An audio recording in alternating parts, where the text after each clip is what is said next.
Near mint condition, the home of collected editions. Oh my gosh, look at that panel of Batman. You have the absolute, you have the deluxe. DC Comics firing on all cylinders.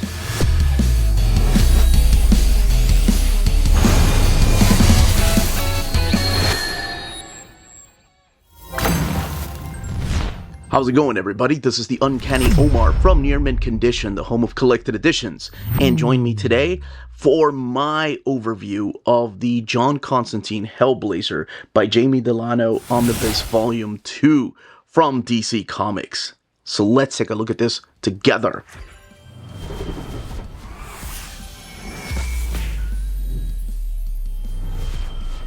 And welcome back, everybody. So here we have the latest DC Black Label. Interesting that they're keeping the Black Label logo for the releases of John Constantine Hellblazer and not reverting back to Vertigo. Maybe that's just to keep consistency. So yes, this is the Jamie Delano Omnibus Volume 2, or Jaime Delano.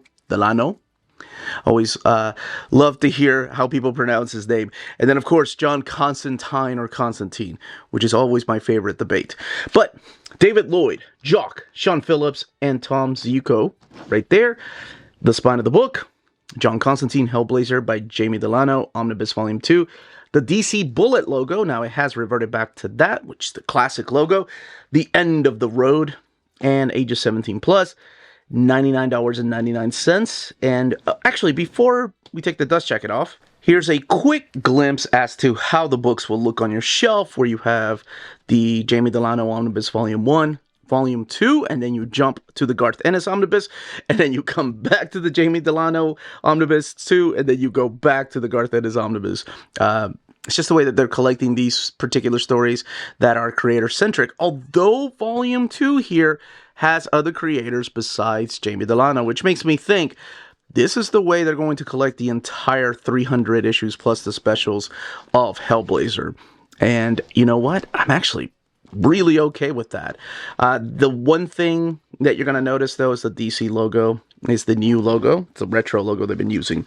So let's look at the flaps here, where we have a little bit about Jamie Delano on the right-hand side and just this image here on the left. And then, of course, the book itself with John right there, the spine of the book, and then the back of the book. All right, we're going to open this up and talk about the stories in here without going too much into spoilers, of course. Kind of giving you the pitch and ideas of what kind of stories are collected in here. And then, of course, look at the artwork and look at the extras and build of this omnibus. All right, let's go ahead and get this Omni open. You have your black end sheets. John Constantine Hellblazer by Jamie Delano, Omnibus Volume 2. And then your writers over here like Jamie Delano and Grant Morrison, Dick Foreman, Neil Gaiman. And your pencilers like David Lloyd, Jock, Sean Phillips, and early Jock and Sean Phillips artwork in here. Ron Tinner, Philip Bond, Steve Pugh, just to name a few of your pencilers and inkers over here, like Dave McKean and Ken Walker, and Mark Buckingham, your colorist like Tom Ziuko, and David Lloyd, and Clem Robbins, to name a few, and your letters like Gaspar Saladino, Clem Robbins, and Alita Fell. And David Lloyd supplying the cover for the omnibus, the dust jacket. Table of contents, and worry not, there are page numbers here. And unless otherwise noted, all stories written by Jamie Delano and all covers by Kent Williams. Stories are presented in reading order. Yes, because you're going to see something really weird right here. So you do have a forward by freaking Sting. That's not the weird part. That's actually, it is a really weird forward, but I love it. And then the introduction by Jamie Delano. The weird part is we go from issue 24 to 32 back to 25, and I'll explain why that is here in a bit. But you do have a table of contents that takes you all the way to issue 40, and then other tells. And remember when I said you'll be jumping back and forth, and that's only if you're one of these weirdos like myself that likes to read things in chronological order, sometimes by publishing order. But what they've done here is actually curated this book so you could have a wonderful reading experience. And that's why you're going to find that issue 32 before issue 25. But yeah, like over here, you're going to find issue 84 and then 250. Because after the Garth Ennis run, you go to issue 84, right? It ends in issue 83. But like I said, you don't really have to do that. It's just a little bit confusing because there are characters that were introduced through Garth Ennis' run. I'll explain more here in a second. Sting's wonderful, wonderful forward, talking about his brother, his evil brother, talking about the dust jacket and just the importance of Hellblazer. This was from the 30th anniversary celebration that he wrote that. And then your introduction here from Jamie Delano. This one's a little bit darker. This one talks about how if the first volume is like a family Bible, this is more like the bookend to that. This is more of like what will become your I guess your legacy that will live on past you. It's a little darker, and it's probably because he's getting older, and I completely understand and respect where he's coming from. All right, collected in here are issues of Hellblazer 23 through 40 and The Horrorist 1 and 2, John Constantine Hellblazer 84, and material from 250. And you have John Constantine Hellblazer Pandemonium, the Bad Blood 1 through 4, the Vertigo Secret Files Hellblazer number 1, and extras in the back. All right. So, 960 pages, retailing for $99.99. We kick it off with issue 23. We go back to John Constantine after having this grand big adventure that he had earlier on with Zed and Marsh, with both of them. And now he's coming to find his friend. He is trying to find his friend Jerry. Jerry is dealing with some really weird things, just like everybody that knows John Constantine, that he is being approached by characters from books, such as Sherlock Holmes. And John Constantine is there to kind of investigate and help his friend and figure out what is going on. And kind of gets wrapped up in this story, which is very dramatic. Now, the ending of that story kind of wraps up that storyline, which is just a one and done story. And then we move on to the second issue in here, 24, which really kicks off. Like, it's kind of like the prologue to what is to come, and that is the Family Man. So issue 24 gives you like a little bit of an idea of what the family is going to be, which to me is one of the great story arcs that is collected in here. And it introduces us to the idea that there is someone out there who, it's a serial killer, and it's very, very reminiscent of the things that Gaiman was doing in the pages of Sandman. Then we take a break from that. Like, it doesn't end on a cliffhanger. It continues, and it's John exploring where that particular character is, and I'll talk more a little bit about Family Man in a bit. But this is where we go to issue 32. And in issue 32, this is written by Dick Foreman with Steve Pugh on artwork. It doesn't really interrupt the flow of Family Man, because Family Man, the two characters haven't really met yet, right? Like you John Constantine and the serial killer, right? The two characters have not met yet. You just have the setup of Samuel and his abilities, if you will. Now, we jump over here to issue 32, which is kind of like a standalone story that is about demonic dogs. And after that, we jump into issues 25 and 26. And these are written by Grant Morrison. And these actually I really like the artwork in here. So 25 and 26 go together, and David Lloyd's artwork is just phenomenal through here. It's just two standalone stories that kind of detour from the overarching plot, because where we left the character of Samuel and John at the end of issue 24, like, this has more to do with like some of the supporting cast members and John Constantine as well. And then we get the Dave McKean and Neil Gaiman issue right here, which is issue number 27, and it is a beautifully drawn and really dark story. Then is when we're going to find issue 28, where we come back to the story arc of the family man. So now, the character of Samuel is aware of Constantine. So, Constantine, by pure coincidence, stumbles across the identity of the serial killer. And now the serial killer has his sights on Constantine instead of focusing on just people, mostly kids. It's a really dark story, but then I don't expect most of these stories to be lighthearted. We are talking about John Constantine Hellblazer and, you know, the occult, if you will. But it's really how he deals with the serial killer that makes him such a unique character compared to somebody like Batman dealing with serial killers. It's what makes him stand out. So let's jump ahead a little bit here with issue number 34. By the way, the issues, the covers are collected here, so you can see what issue you're actually on, where DC really doesn't do that. They usually have covers like this, but the full painted cover's on the opposite side of the cover with the actual logo and everything, and the issue number. Now we get some returning characters. We get Marge and Mercury that are back. And this here kind of sets up something that will happen later on when Garth Ennis comes on board. And it is the mention that death is on John Constantine, that he smells like death.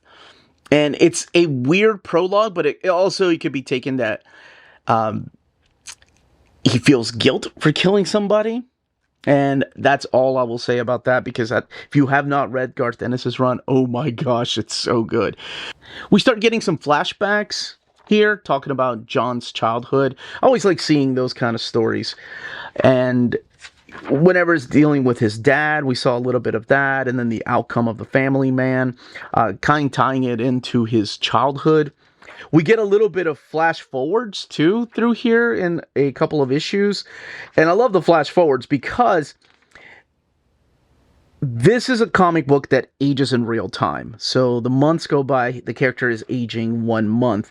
And this here, oh my gosh, the artwork in here by Steve Pugh. There is some horrible imagery in these two issues that will forever stay in my head. And if you've read the issues, you know what I'm talking about. Then we get to Jamie Delano's final issue right here, number 40. Not the final issue that's collected in here that he did, but just the final issue of his ongoing series before we get Garth Ennis coming on board and taking over the book with, oh my gosh, what is probably my favorite, and I know I'm not alone there talking about Dangerous Habits. But back to what I was saying about real time. When the character is aging in real time, it may seem weird to you. You're going to have characters appear, again, his supporting cast, that were kids in the first few issues, and now they're like teenagers and dating, and you're like, what the hell is going on? But yes, if you're reading it just in one sitting, it may seem like no time has passed, and you're like, wait, how is that character aged up so much? But you got to remember, that's the way it was back then. That's the way that, you know, we were experiencing John Constantine. And then we get into the Horrorist. This is issue number 1 right here, which is 1 of 2. And this is all the story of this character named Angel, who saw some atrocities, war atrocities at that, and has seen a lot of the war crimes in her youth. In present day, she becomes a horrorist, and it's somebody that is able to absorb someone's pain and unleash it on others. So you could see the point of view of somebody getting tortured, or just feel empathy by exposing people to like other people's oppression. John becomes drawn to this character, like he is attracted to her, and this becomes a kind of like a love story between John and Angel, and drawn phenomenally, or rather painted, I guess, phenomenally by David Lloyd, who went on to who of course did books like oh my gosh, V for Vendetta. Now we come to issue 84. This is the one that's drawn by a young Sean Phillips, and it is after Garth Ennis' run on the book, and it's before Paul Jenkins takes over Hellblazer. So this is a story about Chas and the favor that Chas owes Hellblazer and why Chas owes John that favor. We get the Christmas story here from issue 250, so it's not the whole issue. And then we have Pandemonium here, which is a story by Jock and, of course, Jamie Delano. And this one here feels like something that I know a lot of people say about Jamie Delano's run, that feels like a prose novel instead of a comic book. And I can kind of see that here. I don't see the complaints, or, I don't agree with the complaints when they say that he writes for prose instead of comics, because I think he leans hard on his artist through his run here. And he knows when he needs the artist to take on the story. Over here, it does feel a little bit like that. It's a graphic novel that is all self-contained, that of course features John going across the world, where it starts off in Iraq, where U.S. soldiers detain somebody that is responsible for a terrorist attack, and then that person turns out to be a half supernatural powers, if you will. And MI6 gets involved, and so does John Constantine. So let's move. Bad Blood. This is a mini-series that was published in 2000, but ironically enough is set in the year 2025. And remember when I said that John ages in real time? So every month you're reading his comic book, 1 month has gone by. So after 300 issues, you'll do the math. And in 2025, this is an older John. So it's like old man John Constantine that has kind of forsaken the world of magic. And that's what this little mini-series is about. This has artwork from Philip Bond. And let's look at the script here. So we have the script to issue number 40. And then let's look at the rest of the back matter. Making sure. Hellblazer 23, original art, sketches. Skipping a little bit there with thumbnails by Dave McKean here from Hellblazer 27, which is the Neil Gaiman issue. And Dave McKean's issue number 40. Cover study by Kent Williams. Dave McKean's 1987 pinup. Script for Horrorist. And original art and layouts. Pinups and promotional art by Jock. I really hope we get a Paul Jenkins Omnibus, or, oh my gosh, Mike Carey, or Brian Azzarello. Here's the covers to the trade paperbacks. I'm glad they're doing this, because I didn't see them in the first one. I thought, oh, they're going to leave out the covers. Nope, they're collecting them here. So you have covers by John Cassaday, you have covers by Jim Lee, David Finch, and Brian Boland. And then your biographies here. And your end sheets. So let's take a look at the binding really quick. 960 pages. It is sewn binding.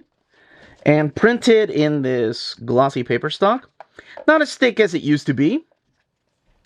But there is a little bit of bleed through happening on lighter colors or whites. But that is it. That, as they say, is that. If you're interested in purchasing this omnibus, don't forget to check out our sponsors. If you're in Europe and you're interested in buying these books, definitely check out Walt's Comic Shop in Berlin, Germany. They have the cheapest pre-order prices, flat shipping rate of €12 for all EU countries, emails answered within 24 hours, waltscomicshop.com, and you can use the code nearmintcondition at checkout and get free shipping for all EU countries with your first order over €40. That's Walt's Comic Shop, your reliable source for omnis and premium collected editions in Europe. Ding! CheapGraphicNovels.com, your online home for graphic novels and collected editions up to 50% off cover price. They have excellent shipping and prompt and helpful service. Check out their bargain deals for up to 90% off cover price. And don't forget that CGN also takes pre-orders. That way you don't miss out on the hottest releases. And they are currently running a special promotion for you Minties. If you're a first-time customer, after receiving your order confirmation email, reply back to that email and let them know Near Mint Condition sent you their way. They will then apply a free shipping promotional credit to your next order in the US. Cheap Graphic Novels, your source for the hottest books with the kind of deep discount, quality shipping, and customer service that will keep you coming back for more. And that was the content, the page count, and build of this omnibus. In the comments down below, let me know if you are picking this up, if you have the trade paperbacks and you like that reading order, or if you're hoping that they will continue making Hellblazer Omnis with some of your favorite creators, like Mike Carey or Paul Jenkins. But I would love to know what next era of Hellblazer you would like to see collected in Omni format. But that's it, everybody. Stay healthy and safe out there. Much love.